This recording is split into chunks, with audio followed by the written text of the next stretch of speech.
Established in 1961, the Institute of African Studies is a semi-autonomous institute within the University of Ghana and was given a mandate that includes conducting research in all aspects of social science and the humanities in Africa and disseminating these findings. At the forefront of what we are supposed to do, if we look at it at a global level, is to understand and study the peoples and cultures of Africa. The Institute is at the forefront of cultural and political studies on the African continent and is committed to being a leading center for the creation of African scholarship and knowledge dedicated to the regeneration of African society. The Institute of African Studies was a great job done over the last 50 years. The Institute has always been a major part of the university's program and looking forward. Right from the beginning, it was conceived as a place that would bring people from all over the world to understand Africa, study Africa, understand Africa through the Legon lens. Today, as we think about the University of Ghana becoming a world-class university, that mission continues to remain valid and should be pursued with a lot of energy. In the 1960s, when just a few countries were coming out as independent nations on the continent, we were still dealing with issues of racism, of Africa reconstructed in a Eurocentric mold. And so Nkrumah's vision for the Institute was to ensure that the study of Africa and her peoples, our histories, our cultures, our languages, our dances, our music, our knowledge systems would be done from an African perspective. That is how African Studies came to be established on campus. The Institute of African Studies conducts fundamental research in areas of African languages, social sciences and the humanities, history and culture, and runs interdisciplinary courses leading to MA, MPhil, and the PhD degrees in African Studies. We don't teach culture as such. What we do is we take the different aspects of culture as far as Africa is concerned, and we present this. So this is done in a number of courses. Over the years, the Institute has grown to host several units, and today, the Institute's teaching and research units include music and dance, societies and cultures, language, literature and drama, religion and philosophy, history and politics, and visual arts. And all these are very important because they tell us something about ourselves. We're looking at our future, we're looking at our present, we're looking at our past. And I believe strongly that if we want to know who we are, we definitely will have to pursue all these dimensions. And if we don't want to know who we are, if we don't know who we are, then it appears to me that we'll never really achieve anything at all as far as our development is concerned. And the understanding was and remains that we will do this from an African perspective. Remember that in the 40s, 50s, and in the colonial years, we had missionaries and government officials from the United Kingdom coming here to study Africa, and they had their perspectives. So our mission is to make sure that it's done from an African perspective. Nobody can understand our continent better than we can. The vision, amongst others, I think, was to have us appreciate our identity as Africans. And in that same spirit, also appreciation for self as Ghanaians. Culture is, to me, an asset. It's not just something that we learn because it concerns the past. We're pursuing culture because it is the means by which we can craft our development if we want to achieve development that is meaningful to ourselves. Every society has got its culture, and this is the thing about culture. Culture you look at from the perspective of a group of people. Coming to the Institute of African Studies, I've realized that I've not made a mistake, in the sense that my horizon concerning global affairs and the position of Africa situated within gives me a new perspective. And although I'm a professional teacher and I'm supposed to be teaching English, I think my interest has now gone beyond just linguistics or teaching English. And I think that Coming here has given me the necessary linkages that I will need to contribute to Africa in future. It's multidisciplinary and then it's interdisciplinary at the same time.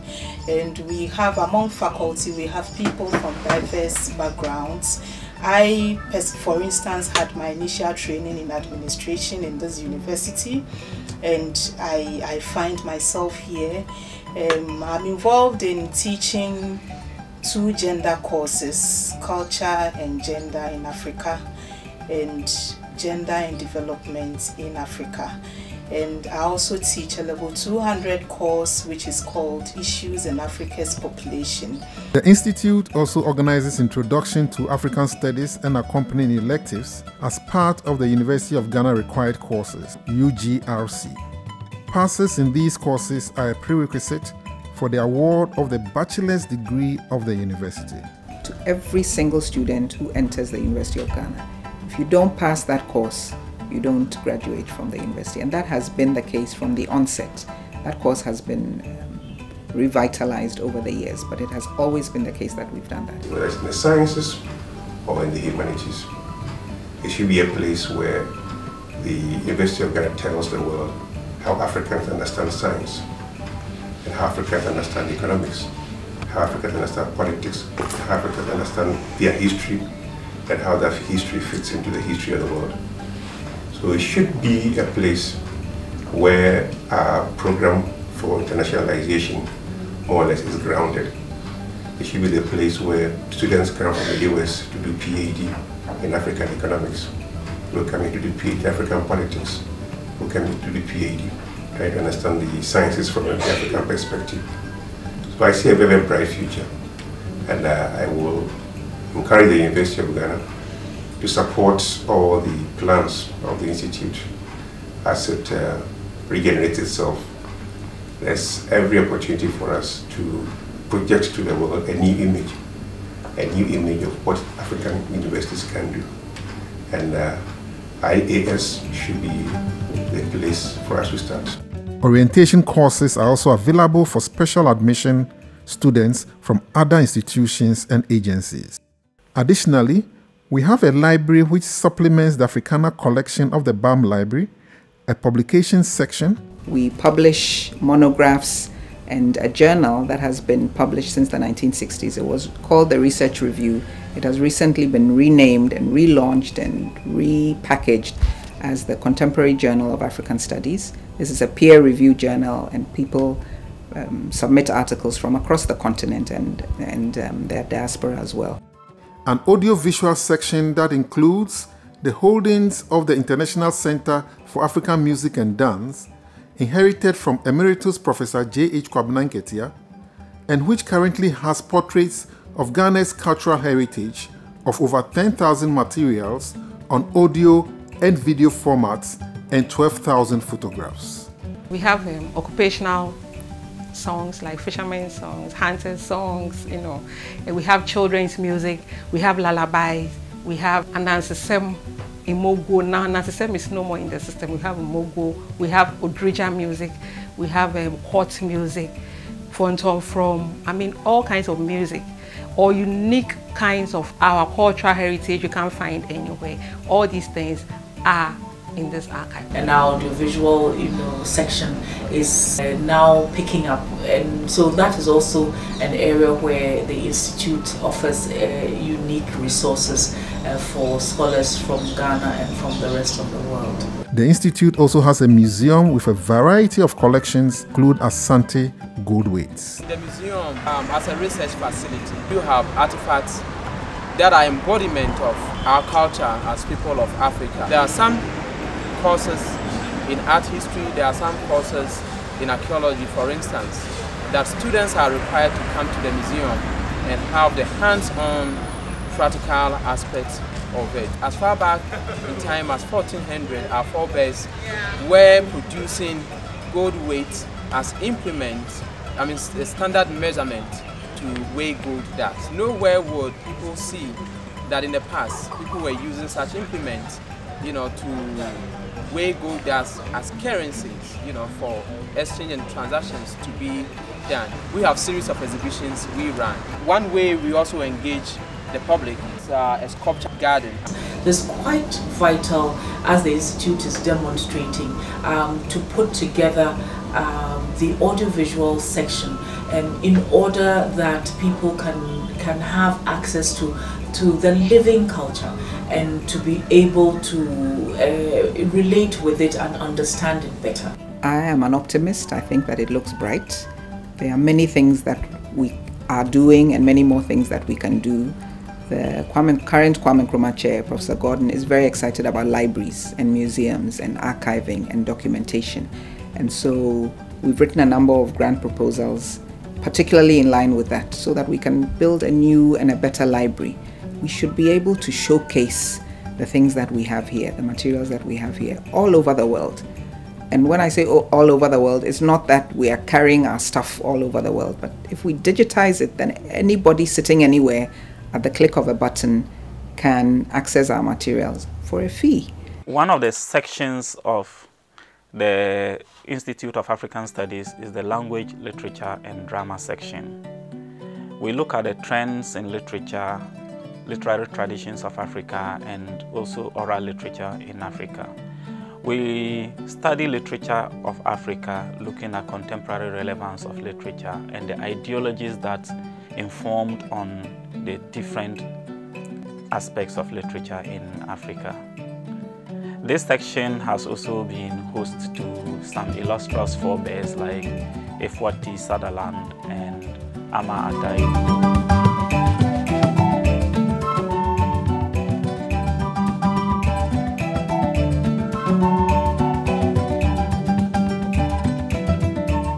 In the section, we have several research projects that we are carrying on currently. We have a storytelling project in which we are trying to gather folk tales from across all ethnic groups in Ghana, with particular focus on ethnic groups whose languages are not very well known.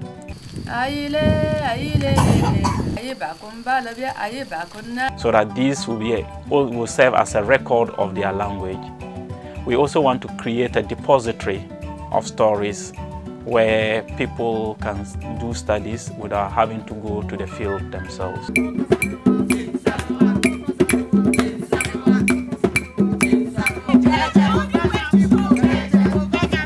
Over 2,000 folk tales gathered from across the country. We are still in the process of digitizing, and quite soon a website will be up with all these stories there. The language and literature section is currently engaged in doing a biography of Ochiame Boafo Akufo, who was a linguist to Kwame Nkrumah. The Institute of African Studies annually hosts a number of study abroad programs for students from Europe, Ghana, and the United States of America. Notable are the SUNY Brockport, Trent University in Ghana, and the Calvin College Semester Abroad Program. I was asked one time by somebody in US. I said I'm Ghanaian from Africa. So, oh, my uncle is in Africa. Have you met him?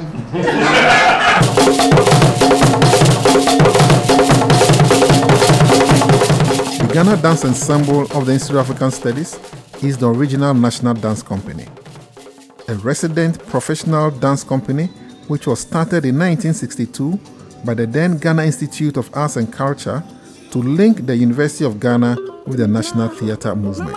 What we mainly do is we research into traditional African dances. We do that in support of the African Studies. All the units we have in African Studies are supposed to use the Ghana Dance Ensemble's material in the teaching of African Studies. Now, when Ghana Dance Ensemble travel outside, it serves as an ambassador of the Institute of African Studies, University of Ghana, and the nation as well. We do like traditional dances, we perform contemporary African dances, we use percussion, music, as well as recorded music to choreograph our pieces. The Institute also provides consultancy services and contracts research for public and private organizations on cultural, socio-economic, and political issues in Ghana and Africa. Well, there has been quite an attrition. People come, people go. Some of the academics who were here when I was a student have long since left. We've seen several directors for different programs and so on and so forth.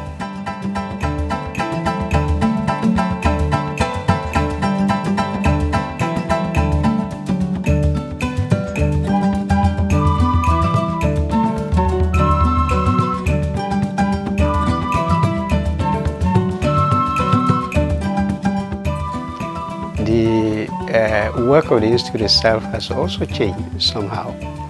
When I first came, there was no unit responsible for the study, for researching and studying gender and so on and so forth.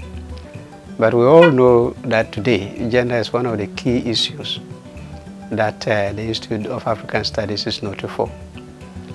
Look at also the physical development. Yeah, that is, when I came, the activities of the Institute were confined to the whole site. And quite a number of us did not even have offices. I did not have an office for more than a year. Today, most of us have offices, and there's still room to spare. In October 2003, the Institute moved into a new building, the Kwame Nkrumah Complex, with generous funding from Danida, Denmark's Agency for International Development, and GetFund, who were the largest contributors.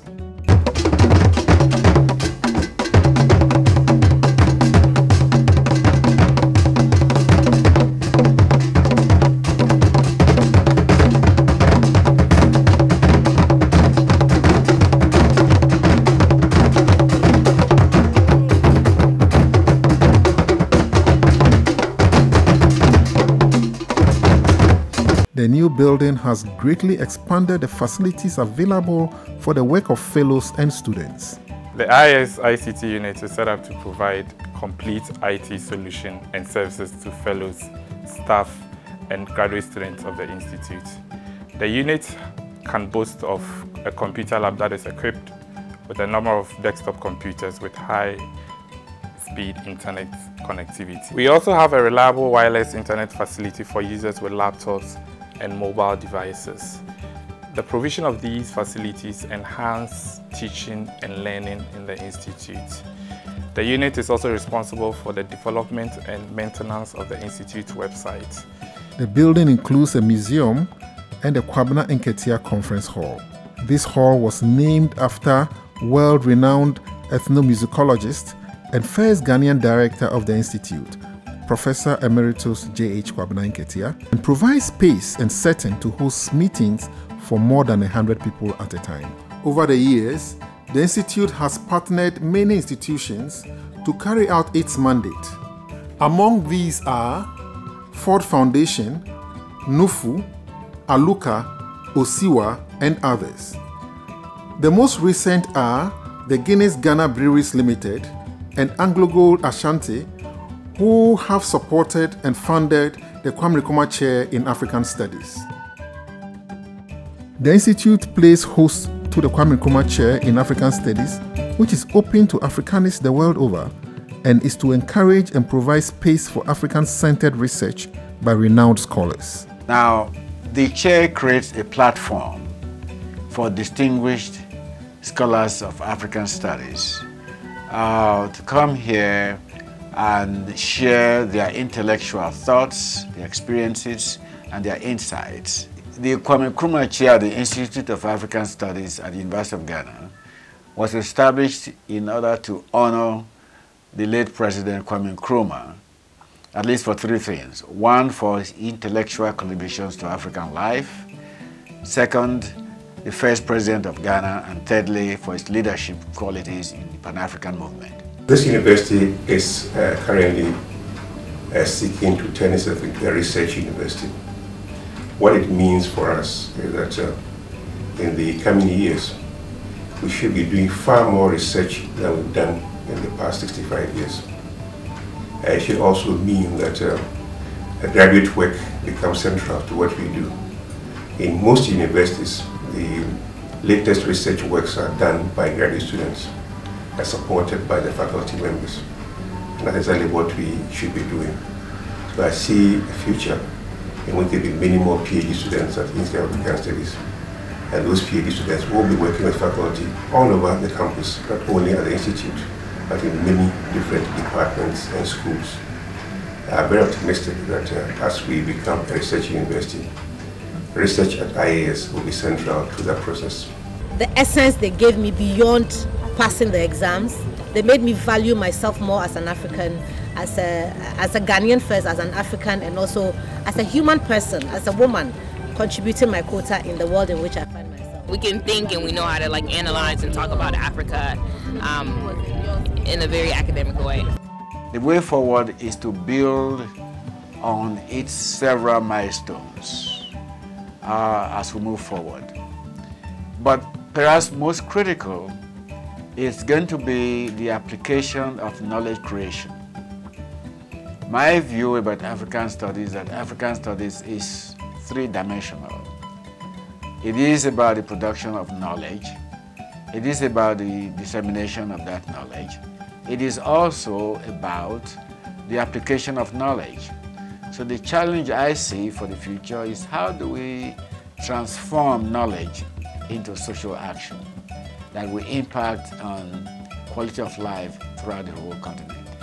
And to the extent that the African studies is able to grapple with African cultures, dissemination of knowledge, application of knowledge, I think the future is very bright for African studies at the University of Ghana.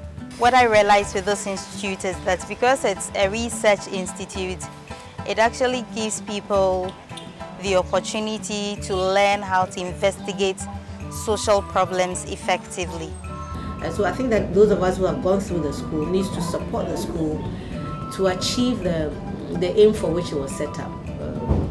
We can't come through the school, the Institute of African Studies, and still think that it is best to dress European all the time. The Institute of African Studies brought it home for me, what it is that I wanted to do. Reading and listening to lecturers, the professors and the experiences, the articles they've written, the books they've published and so on, brought it all home to me. It helped me mature. It helped me put in perspective all the little things that I used to think about and gave me focus and direction. I applaud the Institute of African Studies for turning me out the way I am now. In addition, the Institute provides hospitality services, a lodge called Yiri, meaning home in Dagari, and language from the Upper West region of Ghana. It provides services not only for the Institute, but most programs held in the university community. Their services and food is just irresistible. That we're also going to be able to generate income, which will be important for the university to do. I believe that since the undergraduate compulsory course in African Studies has been upgraded from a 1 credit to a 3 credit course, we've seen much greater excitement among undergraduate students about African Studies. I go into the classroom and I see young people excited about learning about the continent. They are surprised, it's like, wow, really? Did so-and-so design this? Did this person invent that?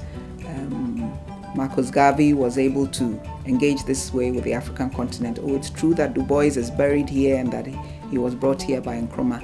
And people are excited to learn about that. It gives them a sense that actually Africa has a history, and that history is important, and that Africans have contributed and continue to contribute to world knowledge systems, to industry, to services, to productions, to fashion, to music, to dance in new ways, not just in the old ways. And I think that just by virtue of the traffic that comes through the Institute and the numbers of emails that I receive and that my colleagues receive, it's clear that this is a place that people are happy to engage with.